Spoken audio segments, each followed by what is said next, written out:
সুপ্রভাত। কেমন আছো তোমরা সবাই? আশা করছি তোমরা সবাই খুব ভালো আছো আর আমিও বেশ ভালো আছি।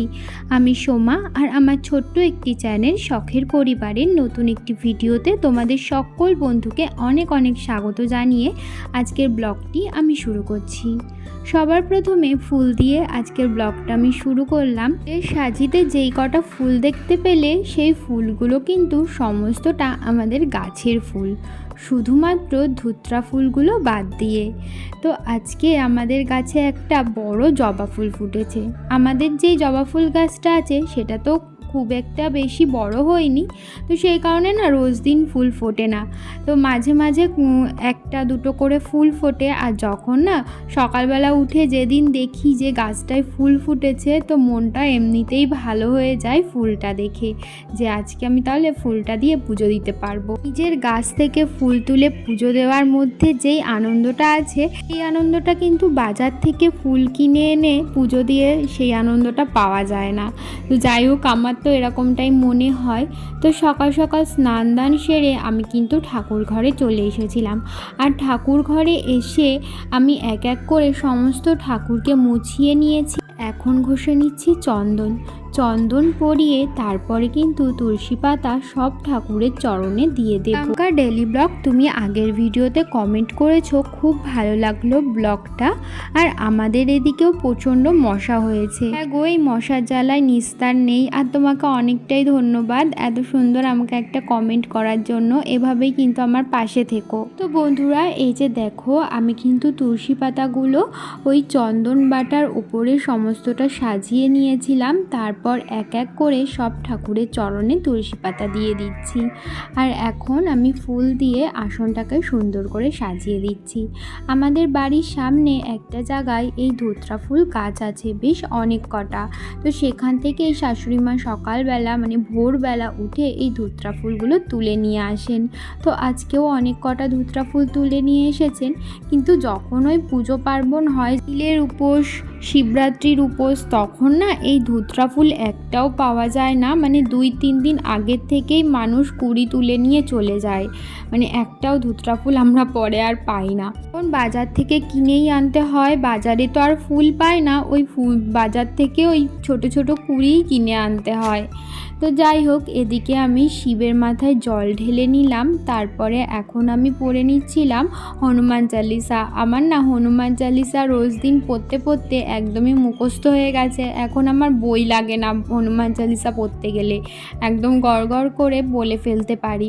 তো হনুমান চালিসা পড়ার পর আমি কিন্তু ঠাকুরকে আরতি করে নিলাম। বেশ কয়েকটা দিন ধরে আমার ছেলে যেহেতু একটু সকালবেলা লেট করে ঘুম থেকে উঠছে, মানে 9:30 10টা, তো সেই কারণে না আমার সকালের কাজকর্মগুলো চটজলদি সেরে ফেলতেও সুবিধা হচ্ছে। তো যাই হোক, মোটামুটি পুজো দেওয়া অবধি হয়ে গেলেই এই রান্নাঘরের কাজগুলো পরে ছেলে উঠলেও টুকটুক করে সেরে নেওয়া যায়। তো যাই হোক, ও যদিও বা খুব একটা বেশি দুষ্টুমি করে না, সকালবেলা ঘুম থেকে ওঠার পর ওর চোখ মুখ ধুইয়ে একটু খাইয়ে দিলেই ব্যাস, তারপরে ও নিজের মতো খেলা করতে থাকে। তো যাই হোক, আমার পুজো দেওয়ার পরপরই ছেলে ঘুম থেকে উঠে পড়েছিল। তো তারপরে ওকে আজকে সকালে দিয়েছিলাম একটু জলমুড়ি। ওকে জলমুড়ি দিয়ে আমি না একটু দোকানে গেছিলাম। বেশ অনেক কিছু বাজার করে আনলাম, সার্ফ, শ্যাম্পু, মাজন, ছেলের দুধ, তারপর সাদা তেলটাও শেষ হয়ে গেছিলো, সেটাও নিয়ে আসলাম।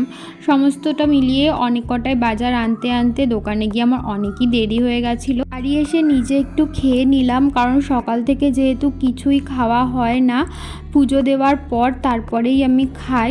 তো সেই কারণে না মাঝে মাঝে প্রচণ্ডই খিদে পেয়ে যায়। তো আজকেও খিদে পেয়েছিল, তো সেই কারণে আগে খেয়ে নিয়েছি। তারপরে আমি রান্নাঘরের কাজকর্মগুলো সেরে নিচ্ছি।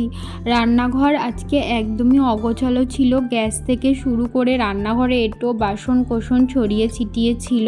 তো শাশুড়িমা সকালবেলা এগুলো করে রেখে যাওয়ার টাইম পাইনি। তো সেই কারণে আমি চটজলদি একটু খেয়েই লেগে পড়েছি রান্নাঘর পরিষ্কার করতে। সামনে তো পয়লা বৈশাখ চলেই আসলো, আর বেশি দিন বাকি নেই পয়লা বৈশাখের। তো ভাবছি পয়লা বৈশাখের আগে রান্নাঘর, তারপর নিজের ঘর সমস্ত কিছু ভালো করে পরিষ্কার করব, মানে ডিপ ক্লিনিং করব। করার তো ইচ্ছা আছে, জানি না কতদূর কি করতে পারবো। তো এই তো রান্নাঘরটা একদম ভালো করে পরিষ্কার করে নিয়েছি। তারপরে এখন চলে এসেছি একটু বাসন কোসন মাজতে। বেশ অনেক কটাই বাসন হয়েছে, দেখতেই পাচ্ছ। আর একটু বাসন কোসন মাজার সাথে সাথে রান্নাঘরের যেই ন্যাকড়াগুলো থাকে হাঁড়ি কড়াই ধরায়, সেই ন্যাকড়াগুলোও না পুরো তেলকাশটা হয়ে গেছিলো। তো সেই ন্যাকড়াগুলোও দেখতেই পাচ্ছ ওই কোনায় আমি একটা গামলার মধ্যে সার্ফের মধ্যে ভিজিয়ে দিয়েছি। ওগুলো একটু ভিজতে লাগুক, ততক্ষণে আমি এদিকে বাসনগুলো মেজে নিই। এদিকে বাসন মাজছিলাম আর ছেলে ওদিকে খেলা করছিল। বাড়ির পাশ থেকে একটা বাচ্চা এসেছে, ওই বাচ্চাটার সাথেই খেলা করছিল। ওই বাচ্চাটা না এতটা পরিমাণে দুষ্টু যে কি বলবো, মানে প্রচণ্ড পরিমাণে দুষ্টু। মানে ও যখনই আসে একটা জায়গায় বসে থাকে না, তখন মানে আমার কাজকর্ম বাদ দিয়ে ওদেরকেই দেখতে হয়। আর আমার ছেলে তো আছেই, ওকে দেখে আরও দুষ্টুমিটা বেড়ে যায়। দুজন মিলে এত পরিমাণে দুষ্টুমি করে না যে কি বলবো। যাই হোক, আমি এদিকে বাসন মাজছিলাম আর আমার কানটা ছিল ওদের দিকে, ওরা কি করছে না করছে। আমি বাসন মাজতে মাজতে বারবার উঠে উঠে গিয়ে দেখে আসছিলাম ওরা কি করছে না করছে। তো যাই হোক, তো এদিকে দেখো আমি কিন্তু বাসনগুলো সমস্তটা মেজে নিয়েছি। এখন ধুয়ে এক এক করে ঝুড়ির মধ্যে রেখে দিচ্ছি। বাসন মাজা ধোয়া আমার কমপ্লিট। এখন বাসনটা নিয়ে চলে এসেছি রান্নাঘরে যেখানে বাসন রাখি আর কি, সেখানে রেখে দিলাম। আর ছোট ছোট যেই বাটি চামচ এগুলো ছিল, সেগুলো কিন্তু আমি ওই বড় বাসনের সাথে রাখিনি, এগুলো আলাদাই রাখি। তার কারণ যখন এই ছোটো বাসনগুলোর প্রয়োজন হয় তখন যাতে আমি খুব চটজলদি খুঁজে পেতে পারি। তো সেই কারণে আর কি। এদিকে আমার রান্নাঘর গোছানো সমস্ত কিছুই মোটামুটি কমপ্লিট। এখন আমি যে দোকান থেকে সাদা তেলটা এনেছিলাম, সেই সাদা তেলটাই আমি বোতলটাতে ঢেলে নিচ্ছি। এই যে আজকে সাদা তেলের জন্য একটা নতুন বোতল বাড়িয়ে নিলাম। আগের বোতলটা না কেমন একটা হয়ে গেছে, তো ভাবছি ওই বোতলটা বাদ দিয়ে দেব। ঘরে একটা নতুন ফুটির বোতল ছিল, তো সেই ফুটির বোতলটাই ধুয়ে রেখেছিলাম সাদা তেল রাখবার জন্য। আজকে সেই বোতলটাতেই সাদা তেলটা ঢেলে নিলাম। আমার রান্নাঘর একদমই পরিষ্কার করা হয়ে গেছে, তোমাদেরকে চলো দেখিয়ে দিই। এই যে দেখো, রান্নাঘর একদমই ক্লিন। নিচের ওই মশলার তাকটাকে একটু ইগনোর করো, আসলে ওই মশলার তাকটা যতই গুছায় না কেন একদমই গুছানো থাকে না। আজকে তোমাদের দেখিয়ে দিই কী কী রান্না হয়েছিল ভাত, আর হয়েছিল বাঁধাকপির তরকারি। তো এর মধ্যে আমার শাশুড়ি মা বাদামও দিয়েছিলেন, মানে চিনে বাদাম। আমার এই বাদাম জিনিসটা না খুব ভালো লাগে, বিশেষত বাদামটা যখন তরকারিতে বা খিচুড়িতে দেওয়া হয় আমার বেশ ভালো লাগে ওই খিচুড়ির বাদামগুলো খেতে। আর করেছিল লাউ দিয়ে মুগ ডাল। আজকে তো মঙ্গলবার, তো মঙ্গলবার দিন না আমরা নিরামিষ খাই। তো এই তো আমি কিন্তু দোকান থেকে একটু গোবিন্দভোগ চালও কিনে এনেছিলাম ছেলের জন্য। এই গোবিন্দভোগ চালটা না আমি গুঁড়ো করে রেখে দিই, মাঝে মাঝে ওকে খাওয়াই। ছোটোবেলার দিয়েই খাওয়াই, মাঝে কয়েকদিন খাওয়া বন্ধ দিয়েছিলাম, একবার খাওয়ানোটা শুরু করেছি। তো দোকান থেকে আসার পর চালটা আমি বেশ 1-1.5 ঘন্টা মতো ভিজিয়ে রেখেছিলাম।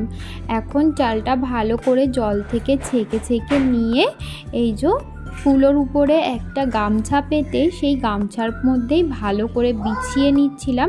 এখন বারান্দায় তো আমাদের বেশ ভালোই রোদ আছে, ভাবছি ওই বারান্দাতেই নিয়ে গিয়ে 1-1.5 ঘন্টা মতো রেখে দেব, তারপরে তুলে এনে ভালো করে মিক্সিতে গুঁড়ো করে নেব। তো এই তো বারান্দায় রেখে আমি চলে এসেছিলাম নিচে। আর এরই মধ্যে আমি কিন্তু ছেলেকে স্নানও করিয়ে দিয়েছিলাম আর খাইয়েও দিয়েছিলাম। ঘড়িতে এখন ওই 1:45 মতো বাজে। আজকে সকাল থেকেই ভেবেছিলাম যে যখন বিছানাটা তুলব তখন ওই বিছানার চাদর বালিশের ওয়্যার এগুলো সমস্তটা চেঞ্জ করব। তো সেই কারণে না সকাল থেকে আমি ওই বিছানাটা তুলতে আসার টাইমই পাইনি।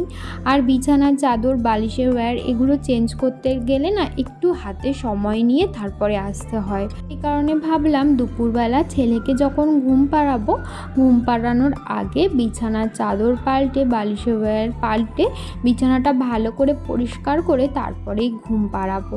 আমাদের না কয়েকটা এই কোলবালিশের ওয়্যারও কিনতে হবে। কোলবালিশের ওয়্যারগুলো একদমই নষ্ট হয়ে গেছে। তা বাদে বিছানার চাদরও কয়েকটা কিনতে হবে। কয়েকটা বলতে কি, ওই একটা দুটো চাদর কিনে নেব। ভাবছি পয়লা বৈশাখের আগে একটা বিছানার চাদর কিনবো, যাতে পয়লা বৈশাখের দিন নতুন বিছানার চাদর পাততে পারি। পয়লা বৈশাখ আসলে না মনে হয় যেন সমস্ত কিছু নতুন নতুন করি, এরকমটা মনে হয়। তো যাই হোক, দেখো বিছানা ভালো করে গুছিয়ে ছেলেকে কিন্তু শুইয়ে দিয়েছি।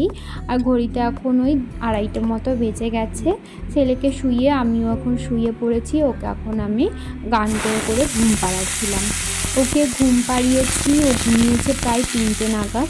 ওকে ঘুম পাড়িয়ে আমি আসলাম একটু রান্নাঘরে। আজকে না দুপুরের কোনো তরকারি সেরকম ছিল না। সবাই যেহেতু দুপুরে খেয়েছে, ডাল আর বাঁধাকপি রান্না হয়েছিল, তো সেই কারণে আর সেরকম তরকারি নেই। তো সেই জন্য আমি ভাবলাম যে একটুখানি আলু ভেজে নিই, আর ডাল তো রয়েছে, ডাল দিয়ে আলু ভাজা দিয়ে দুপুরে খেয়ে নেব। আমি তো সেই সকালে খেয়েছিলাম, এখন খুব খিদে পেয়ে গেছিলো, তাই একটু আলু ভাজা বসিয়ে আমি জামা কাপড়গুলো তুলতে বারান্দার। তো বন্ধু, আজকের ভিডিওটা এই পর্যন্তই রাখছি। তোমাদের সাথে আবারও দেখা হবে পরবর্তী ভিডিওতে। ততক্ষণের জন্য তোমরা ভালো থেকো, সুস্থ থেকো, আর আমার এই ছোটকে আমাকে একটু সাপোর্ট করো, যাতে তোমাদের হাত ধরে আমি অনেকটা দূর এগিয়ে যেতে পারি।